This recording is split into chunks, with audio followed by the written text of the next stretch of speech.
আসসালামু আলাইকুম, welcome to ফারিয়াস blog ভিডি। কি অবস্থা, সবাই কেমন আছেন? চলে আসলাম আবারও নতুন একটি ব্লগ নিয়ে। ভিডিওটি না টেনে সম্পূর্ণ দেখার অনুরোধ রইল। আজকে তৈরি করব ভীষণ মজাদার একটি সকালের নাস্তা।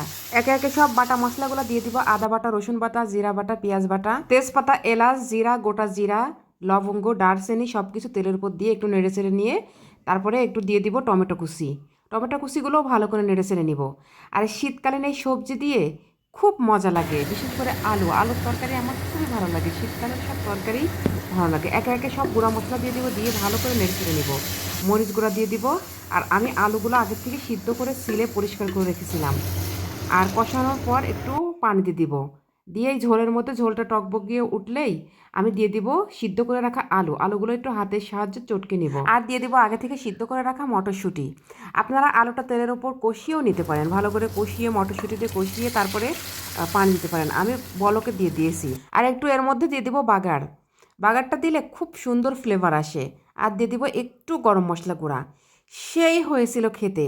আমার তো ইরিট করতে যেয়ে জিভে জল চলে আসছে। আর এই যে আমি অনেকদিন পর পরোটা খাচ্ছি, 2 মাস পর প্রায় পরোটা ভেজে খাচ্ছি, কারণ তেলে ভাজা জিনিসটা খুব অ্যাভয়েড করেছিলি। আর এই তো আমি এখন একটু কফি তৈরি করে নিব।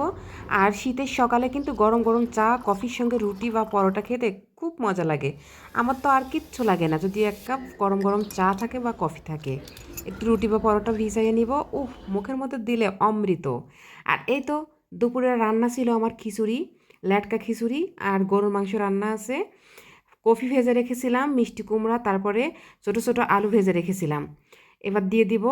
এত টেস্ট হয়েছিল খেতে, অসাধারণ। আমি তো মাঝে মাঝে এভাবে রান্না করে খাই। আমার শাশুড়ি আমা বলছে এত স্বাদ হয়েছে বৌমা, আর একটু লাউ পাতা কুচি দিয়ে দিব। আজকে খিচুড়ি রান্নার ইচ্ছাই ছিল না, কিন্তু কিভাবে যেন মন চাইলো যে একটু খিচুড়ি রান্না করে খাই। শাশুড়ি আম্মা বলল, তুমি এভাবে একটু খিচুড়ি রান্না করো তো, তোমার হাতের খিচুড়ি অনেক মজা লাগে খেতে। এই যে লাউ পাতা দিয়ে দিয়েছি। এবার একটু দিয়ে দেবো গরম মশলা, একটু নেড়েচেড়ে দিয়ে দেবো হালকা করে 1 চামচ ঘি। সেই ফ্লেভার আসে। আর এই শীতে যাদের ঠান্ডা জ্বর হালকা আছে, তারা কিন্তু এরকম গরম গরম ঝাল ভর্তা দিয়ে খিচুড়ি খেতে পারেন। আসলে আমরা কর্মব্যস্ততার জন্য নিজেকে সময় দিতে পারে না। আসলে নিজেকে সময় দেওয়ার দরকার, সপ্তাহে একদিন হলেও নিজের জন্য সময় বের করতে হবে। তাহলে মন মানসিকতা সব কিছুই ভালো থাকবে। সরকারি কলেজের মাঠে এত ভালো করে ঝালমুড়ি টিকিয়া মাখা গন্ধ করে, আর ভাজা এই চিকেন রোল। চপগুলো চিকেন চপ, তারপরে অনেক রকম চপ ছিল, আমি খেয়েছি। সবগুলো চপই টেস্ট। আর ঝালমুড়ি মাখা কি বলবো, অসাধারণ। আমি আবার ভাবছি আবার যদি কালকে যাই তাহলে একটু নিয়ে আসবো। এত টেস্ট হয়েছিল খেতে। আর কালার রুটি অসাধারণ, হাঁসের মাংস এত ভালো লেগেছিল, আমার তো জিভে জল চলে আসছে। আপনারা যদি কুষ্টিয়ার মধ্যে থেকে থাকেন, একদিন হলেও ওখান থেকে খাবেন।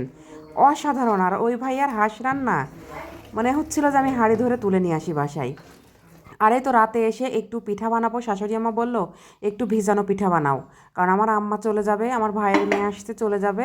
এই জন্য একটু ভিজানো পিঠা বানাবো, চিতই পিঠা ভিজাবো বা কাশি খোসা পিঠা। আমাদের এখানে বলে কাশি খোসা, চিতই পিঠা, আকশি পিঠা, তারপরে আরেকটা কি বলে খোলা পিঠা। আর এই তো আমি ফাইনালি বানানো শুরু করে দিয়েছি। অসাধারণ হয়েছে। পিঠা দুধের মধ্যে ভিজাইছি, মনে হচ্ছে খুলে খুলে পড়ে যাচ্ছে। ভিডিওটি ভালো লাগলে লাইক, কমেন্ট, শেয়ার দিয়ে পাশে থাকবেন। সাবস্ক্রাইব করতে কিন্তু ভুলবেন না।